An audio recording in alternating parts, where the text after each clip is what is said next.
Hello my dear students, आज हम AC chapter को रिवाइज करने चले हैं। The very first topic is फॉर्मूले हम रिवाइज कर लेते हैं। सबसे पहले देखिए, सबसे पहला फॉर्मूला होता है E is equal to E not sine omega T. अगर यहाँ पे दोनों साइड R से डिवाइड कर देंगे तो हमारे पास बन जाएगा I is equal to I not sine omega T. My dear students, I average या आई मीन आ जाए। एक बात होती है, इसका फार्मूला होता है 2/पाई आई नोट। ये भी याद रखो, न्यूमेरिकल हेल्प सोल्व करने में हेल्प करेगा, और ये डायरेक्ट भी याद रखो। और साथ के साथ एवरेज वैल्यू और आरएमएस वैल्यू की डेफिनेशन के अकॉर्डिंग भी हम इसको याद कर लें। फिर आई आरएमएस होता है आई नोट बाई रूट 2, जो कि होता है 0.707 आई नोट। एक्सएल होता है रेजिस्टेंस ऑफ इंडक्टर, जिसको हम ओमेगा एल बोलते हैं। ओमेगा बच्चों 2 पाई इंटू फ्रीक्वेंसी होता है। ये वेरी बेसिक फॉर्मूले में आता है। और L इज द इंडक्टेंस। ऐसे ही कैपेसिटर की रेजिस्टेंस को बोलते हैं कैपेसिटिव रिएक्टेंस। इंडक्टर की रेजिस्टेंस क्या होती है? Inductive reactance. कैपेसिटर की रेजिस्टेंस क्या होती है? Capacitive reactance. My dear students, XC का फॉर्मूला 1/ओमेगा C होता है। ओमेगा को 2 पाई इंटू फ्रीक्वेंसी बोलते हैं, साथ में C है ही पड़ा। आई होप यहां तक आपको ये फॉर्मूले समझ आ चुके होंगे। नेक्स्ट हम देखते हैं, ये इंपीडेंस ट्रायंगल देख लेते हैं बच्चों। माय डियर स्टूडेंट्स, हमने जब फेजर डायग्राम बनाए थे तो मैं आपको एक बार रिवाइज कर देता हूं। देखो, इस तरह से हमारे पास जो मेन फेजर डायग्राम आया वो ये आया था। इसके अंदर इंडक्टर भी लगा हुआ है, कैपेसिटर भी लगा हुआ है और रजिस्टर भी। रजिस्टर के केस में करंट वोल्टेज सेम फेज में होते हैं। कैपेसिटर के केस में करंट आगे चल रहा होता है 90 डिग्री, और इंडक्टर के केस में वोल्टेज आगे चल रही होती है। हमने इन सब का एक कंबाइंड यहाँ पे डायग्राम बनाया। ये VC ऊपर जाके माइनस हो गया था। इन दोनों का रिजल्टेंट हमने देखा बीच में आ गया, ये E नेट है, तो हमारे पास जिससे कि ये फिगर आ गया। फाइनली हमारे पास इस ट्रायंगल को हम इंपीडेंस ट्रायंगल बोलते हैं। Most important topic for all types of exam. अब अगर मैं E नेट निकालना चाहूं तो पाइथागोरस से वो क्या होगा? परपेंडिकुलर बेस का स्क्वायर प्लस परपेंडिकुलर का स्क्वायर, मतलब VR का square plus VL minus VC का स्क्वायर। नेट जो EMF है बच्चों, इसको हम बोल सकते हैं current into net resistance. V is equal to IR से करंट इंटू रेजिस्टेंस। ये भी I इंटू XL, मतलब current into resistance of inductor, current into resistance of capacitor. अब करंट जो है, यहां से जब I नोट स्क्वायर, और इन दोनों में से भी I बाहर आएगा, देखो ऊपर स्क्वायर है तो ब्रैकेट के बाहर I स्क्वायर आएगा और रूट के बाहर I आ जाएगा। तो ओवरऑल जो ये I बाहर आएगा इस I से कट जाएगा। जनरली हम पहले I नोट लिख देते हैं, तो I नोट मतलब मैक्सिमम वैल्यू मान लेते हैं, क्योंकि हमें ऐसे पता नहीं चलता हम कौन सी वैल्यू ले रहे हैं किस टाइम की। जब आई नोट ले रहे तो हमें कट करने में आसानी होती है, तो ऐसे सारी ये आई नोट कट हो जाएगा। ये जेड का फॉर्मूला हमारे पास बन जाता है। ये इंपॉर्टेंट है, इसलिए मैं आपको बारी बारी रिवाइज करवा रहा हूं। एक्सएल को हम ओमेगा एल बोलते हैं, अभी बताया था, और XC को हम क्या बोलते हैं? 1/ओमेगा C। जब हम कहें ये जेड आगे, जेड मिनिमम होगा, इस कंडीशन को बोलते हैं रेजोनेंस कंडीशन। रेजोनेंस कंडीशन क्या होती है? जब करंट मैक्सिमम और जेड क्या हो? मिनिमम। इसी बात पे बहुत क्वेश्चन आते हैं। अगर मुझसे कोई पूछता है कि sir exam point of view से कौन सा टॉपिक इंपॉर्टेंट है, तो मैं उसको यही कहता हूं कि आप सबसे पहले 4th यूनिट में आप एसी चैप्टर करिए। ये कम इनपुट के अंदर ज्यादा आउटपुट देने वाला चैप्टर है। अगर हम देखें, जेड का ये फॉर्मूला आ चुका है बच्चों। जेड मिनिमम तब होगा जब दोनों आपस में इक्वल हो जाते हैं, क्योंकि फिर इसमें ऐड होने वाली चीज कोई भी नहीं बचेगी। तो XL is equal to XC हो गया। ये कंडीशन है किस चीज की? रेजोनेंस की। अब बच्चों XL का फॉर्मूला होता है हमारे पास ओमेगा एल, और XC का फॉर्मूला होता है ओमेगा C। जब यहां से ओमेगा ऊपर ले जाऊंगा तो ओमेगा स्क्वायर बन जाएगा, L को नीचे ले आऊंगा, और फिर रूट लेने के बाद हमारे पास बन जाएगा omega is equal to 1/√LC।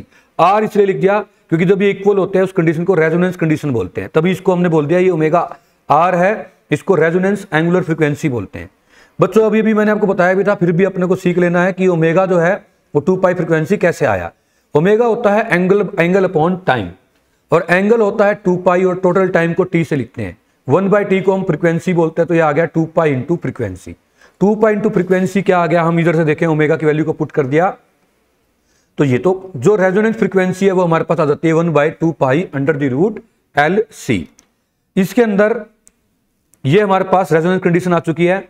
अब इसी में एक चीज और अपने को सीखने को मिलती है। कई बार वो फेज डिफरेंस हमसे पूछ लेते हैं, और इस पे बच्चों क्वेश्चन आना ही आना है, चाहे वो ऑब्जेक्टिव हो सब्जेक्टिव हो, और मैं तो कहूँगा दोनों ही टाइप के आएंगे। आप एग्जाम में आप चेक कर लेना, किसी भी लेवल का एग्जाम।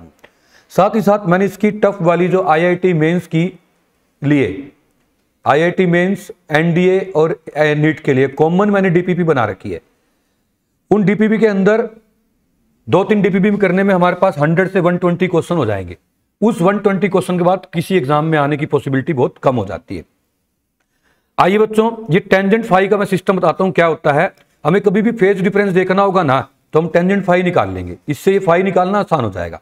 टेंजेंट होता है परपेंडिकुलर बाय में base, VL minus VC by में VR, क्योंकि ये जब अगर हम ये फाई लेते हैं तो इसको हम परपेंडिकुलर या Y कंपोनेंट मानते हैं, इसको X, Y बाय X जो होता है वो टेंजेंट होता है। बच्चों अगर इसको मैं करंट इंटू रेजिस्टेंस लिखूं, इसको भी करंट इंटू रेजिस्टेंस, इसको भी करंट इंटू रेजिस्टेंस, तो करंट ऊपर नीचे कट जाएगा, बच क्या जाएगा resistance of inductor, resistance of capacitor and total resistance. ऐसे ही बच्चों जब हम एवरेज पावर निकालते हैं, एवरेज पावर का फार्मूला होता है ERMS IRMS cos फाई।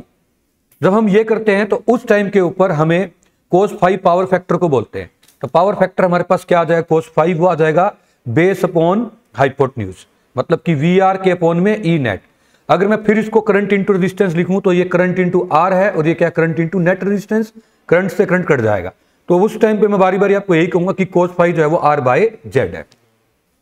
अब बच्चों क्वेश्चन को ज्यादा इसको लेंथी ना करते हुए मैं जो बचे हुए फॉर्मूले वो आपको बता देता हूं।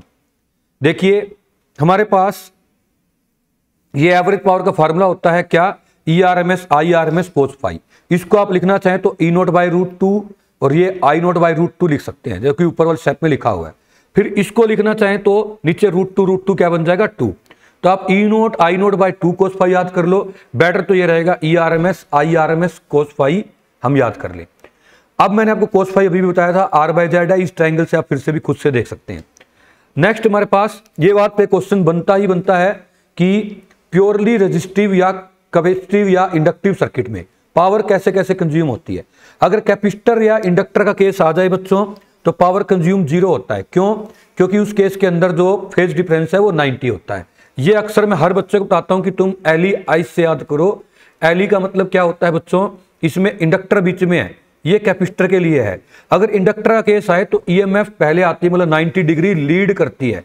EMF 90 डिग्री लीड करती है और करंट क्या करता है 90 डिग्री लैग करता है। और कैपेसिटर के केस में करंट 90 डिग्री पे लीड करता है एज कंपेयर टू EMF, और EMF बाद में आ रही तो ये क्या करती है लैग करती है। तो बच्चों ये अपने को पता ही है कि कैपेसिटर के केस में इंडक्टर के केस में फेज डिफरेंस तो 90 रहना है, चाहे तो करंट लीड करेगा लैग 90 तो रहेगा ही डिफरेंस। तो जब आप इस फॉर्मूले के अंदर cos 90 पुट करोगे 0 आ जाएगा। तभी बच्चों हम क्या कह सकते हैं कि एवरेज पावर जो कंज्यूम होती है कैपेसिटर के अंदर या इंडक्टर के अंदर 0 होती है, और रजिस्टर के केस में फेज डिफरेंस 0 होता है, cos 0 1 होता है। तो रजिस्टर के केस में जो एवरेज पावर लॉस होती है वो कितनी होती है IRMS ERMS IRMS, बस इतना ही हमने अपने को लिखना होता है। नेक्स्ट हम बढ़ते हैं बच्चों, आता है energy stored by inductor. My dear students, DW होता है P इंटू DT, मतलब जो वर्क डन है वो पावर इंटू टाइम होता है। पावर को E इंटू I बोलते हैं। फिर अपन ने फेराडेज के सेकंड लॉ से E को d फाई बाई dt लिखा। फिर फाई को हम, ये dt कैंसिल हो जाएगा, फाई को हम बोल सकते हैं LI, फ्लाई वाले फार्मूले से। ये EMI का कंसेप्ट है। तो L बाहर आ जाएगा, इंटीग्रेशन करेंगे तो हमारे पास सोल्व होके हाफ LI स्क्वायर आ जाता है। ये एनर्जी स्टोर्ड बाय इंडक्टर होता है। माय डियर स्टूडेंट्स, ये तो हमारे पास हो गया ऑलमोस्ट सारे फार्मूले जो हमने रिवाइज कर लिए। अब हम आ जाते हैं इसके क्वेश्चन आंसर डिस्कस करते हैं। क्वेश्चन आंसर बच्चों इसके हम नेक्स्ट वीडियो के अंदर डिस्कस करेंगे।